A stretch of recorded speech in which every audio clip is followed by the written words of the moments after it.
Hi, we're back to Day of the Dragon King, and we are on Chapter 9. Chapter 9 is called The Silk Path. "What's going on?" said Jack.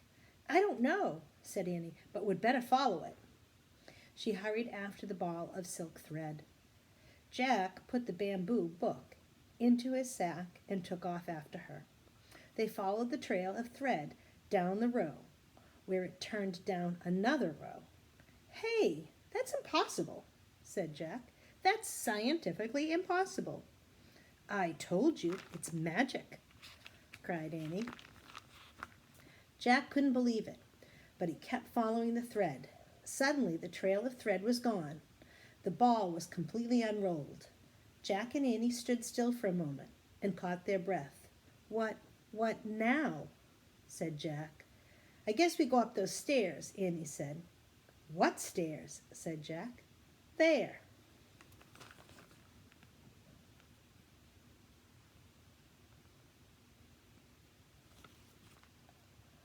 Jack looked through the dim light and saw the entrance to a stairway only a few feet away. "Let's get out of here," he said. They ran up the stairs. At the top, they saw that they were in the hall that led to the entrance of the mound. They walked and walked and walked down the lamplit passage. Finally, Jack stopped. "I don't remember this hall being so long," he said. "Me neither," said Annie. "I guess those weren't the same stairs that we went down." "What should we do now?" said Jack. "We'd better keep going," said Annie. "Yeah, we don't have much choice," said Jack. They started walking again. They rounded a corner and came to a door. "Oh, great," said Annie. "Wait, we don't know what's on the other side," said Jack. "Go slow. Be careful." "Okay," said Annie. Slowly and carefully, she opened the door. Then she peeked out. "Yippee!" she said softly. Annie stepped into the fading daylight. Jack stepped out after her. The sun had gone down. They were standing outside the gate of the Dragon King's palace. They could see the market not far away. The stalls were closing up for the day. "We're safe," said Annie. Jack breathed a huge sigh of relief. Just then a gong sounded. It was coming from the tower of the city walls. "Oh, man, they're going to close the gates," said Jack. He clutched his sack as they took off. They charged up the street. They ran past the market. They ran past the rich houses, past the poor houses. Their straw shoes fell off, but Jack and Annie kept running barefoot. Just as the wooden gates started to close, they tore through them.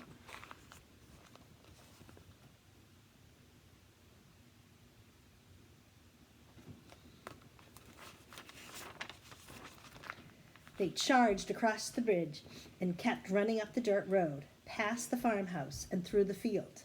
By the time they reached their tree, Jack's lungs ached. His heart pounded. His feet burned. He followed Annie up the rope ladder. When they got inside the treehouse, Jack collapsed. "Let's go home," he said, out of breath.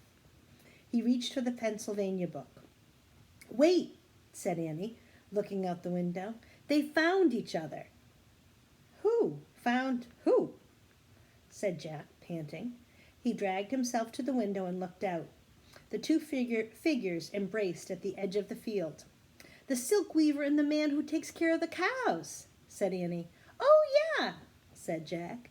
"Bye," Annie called to them. The couple waved back.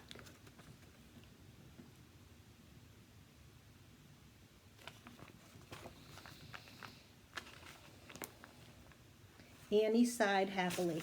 "We can leave now," she said. Jack opened the Pennsylvania book and pointed at the picture of the Frog Creek woods. "I wish we could go there," he said. The wind started to blow.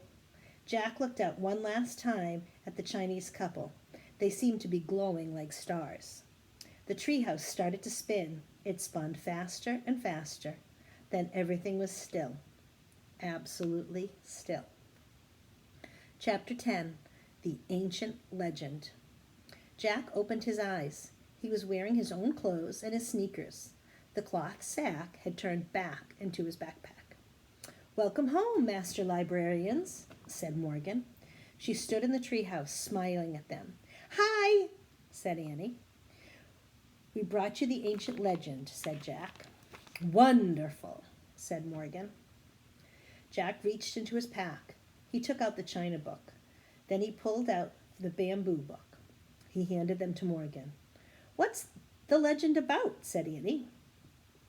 "It's called The Silk Weaver and the Cowherd," said Morgan. "It's a very famous Chinese tale."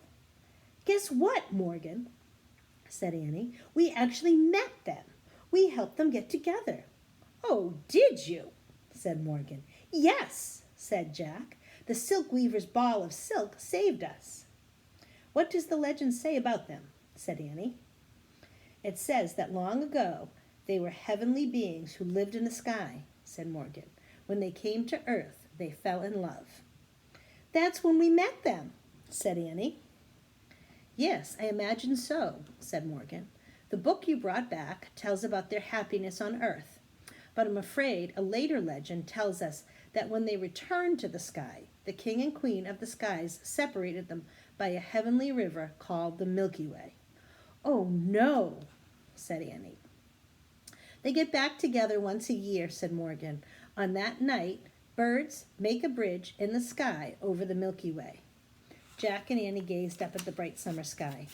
"Go home now," said Morgan. "Come back 2 weeks from today. Next, you're going to find a book in the country of Ireland over 1,000 years ago." "That sounds like fun," said Annie. Morgan frowned. "I'm afraid it was a very dangerous time," she said, "for Viking raiders often attacked the seacoasts."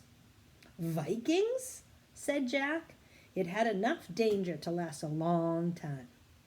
"Don't worry about it now," said Morgan. "Just go home and rest." Jack nodded. "I'll try," he said, pulling on his backpack. "Bye," said Annie. "See you in 2 weeks." "Thank you for your help," said Morgan. "Any time," said Annie. They headed down the rope ladder. From the ground, they waved to Morgan. Then they started for home. As they got to the edge of the woods, Annie stopped. "Listen to the crickets," she said. Jack listened. The cricket chirps sounded louder than usual. "Their ancestors lived in the time of the Dragon King," said Annie. "Oh, brother," said Jack. "Right now, the grown-ups are telling the little crickets a legend," said Annie. "Yeah, sure," said Jack. "A legend passed down from their ancestors," said Annie. Jack smiled. He didn't want to admit it, but the cricket noise did sound like a storytelling. He could almost hear them saying, "Dragon King, Dragon King, Dragon King." "Jack! Annie!" came a voice. It was their mother calling them. The spell was broken. The cricket stories were just plain old cricket sounds again. "Coming!" Jack shouted. Jack and Annie ran down their street and across their yard. "Did you have a good time in China?" their mom asked. "It was pretty scary," said Annie. "We got lost in a tomb," said Jack, "but we were saved by an ancient book." Their mom smiled and shook her head. "My, books are wonderful, aren't they?" she said. "Yup," said Jack and Annie, and they followed her inside. So, the end of Day of the Dragon King. So, I would like you to do your favorite part of Day of the Dragon King. Write the title and your favorite part. And I would have to say my favorite part was probably when they the ball of silk thread saved them and found them a way out of the tomb. So I hope you guys enjoyed the story, and we'll start another one next week. Bye.